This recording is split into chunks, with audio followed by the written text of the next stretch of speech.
Lebih dari 12 jam, kebakaran Pasar Senen sulit dipadamkan. Terancam 5 tahun penjara, Hercules ajukan pembelaan.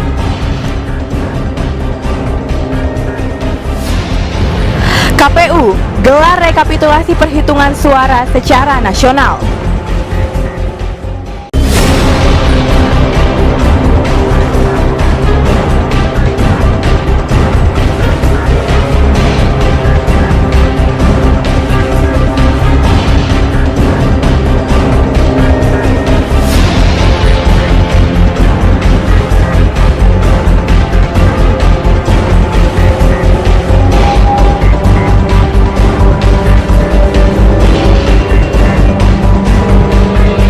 Pagi, Flash News hari ini edisi Rabu 30 April 2014 kembali menemani aktivitas Anda dengan sejumlah informasi yang aktual.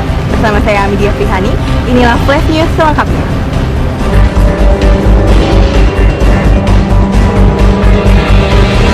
Kebakaran yang terjadi di Pasar Senen Jumat 25 April 2014 sulit dipadamkan. Hal ini disebabkan adanya hubungan listrik arus pendek yang menyambar kios tekstil dan gas. 263 kios pun ludes terbakar. Kebakaran yang terjadi pukul 4.30 waktu Indonesia Barat di Pasar Senen, Jakarta masih belum padam. Kebakaran ini disinyalir terjadi akibat hubungan pendek arus listrik dari lantai 1 Pasar Senen. Kantornya dibakar, jatuh ke lantai 1, terus tangga kebakar semua habis kan? Nah, jatuh ke lantai dasar. Di lantai dasar itu ada toko gas itu, peralatan gas. Nah, itu kebakaran api masuk. Setelah api masuk itu baru mulai besar gas-gas itu. Itu mulai. Nah, udah jam 4:30. Kenapa pemadam belum datang?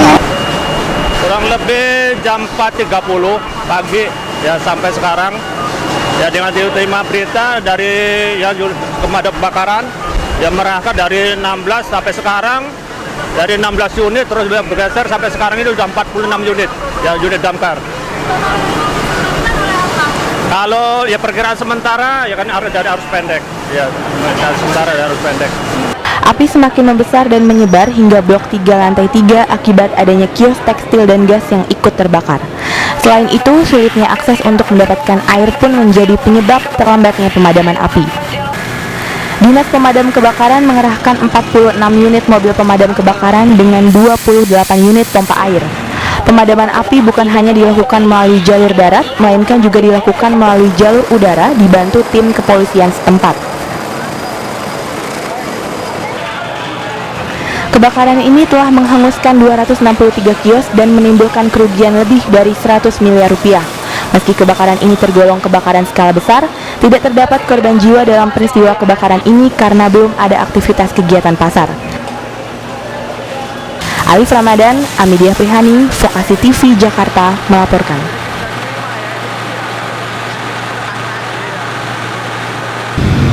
Tim penasehat hukum terdakwa kasus pemerasan dan pencucian uang Hercules Rosario Marshall melakukan pembelaan melalui pembacaan pledoi pada sidang lanjutan Jumat 25 April 2014. Hal ini dilakukan sebagai tanggapan atas vonis 5 tahun penjara yang diajukan oleh Jaksa Penuntut Umum. Terdakwa kasus pemerasan dan pencucian uang Hercules Rosario Marshall kembali mengikuti sidang lanjutan di Pengadilan Negeri Jakarta Barat Jumat 25 April 2014. Sidang ini berlangsung secara tertutup dan di bawah pengamanan yang ketat dari Kepolisian Jakarta Barat. Kasus pemerasan Hercules terhadap Sukanto Cakra, pemilik PT Cakra Multi Strategi, telah bergulir sejak tahun 2006. Hercules dituduh melakukan pemerasan sebesar 200 juta rupiah. Hal ini menyebabkan Jaksa Penuntut Umum menuntut vonis 5 tahun penjara dan denda sebesar 50 juta rupiah terhadap Hercules. Menanggapi vonis tersebut, tim penasehat hukum Hercules mengajukan bukti-bukti baru yang tercantum pada pledoi yang dibacakan. Penasehat hukum menyatakan bahwa tidak ada unsur pemerasan baik secara fisik maupun psikis pada Cakra dalam pemberian uang 200 juta rupiah kepada Hercules. Keterangan ini diperoleh dari Amin Maulana selaku pihak perantara aliran uang dari Cakra kepada Hercules. Setelah pledoi selesai dibacakan, tidak ada tanggapan langsung baik dari penuntut umum maupun terdakwa. Penuntut umum hanya mengajukan permohonan waktu untuk menanggapi pledoi, yaitu pada hari Selasa 29 April 2014. Tias Anissa Nur Asri, Zakaria Dimiati, Vokasi TV Jakarta melaporkan.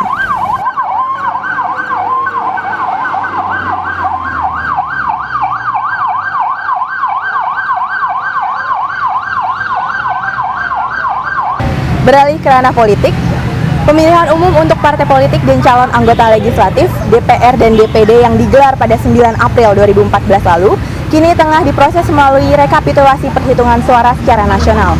Untuk lebih jelasnya, kami sudah terhubung dengan rekan kami di kantor Komisi Pemilihan Umum Jakarta. Ya, silakan Tia.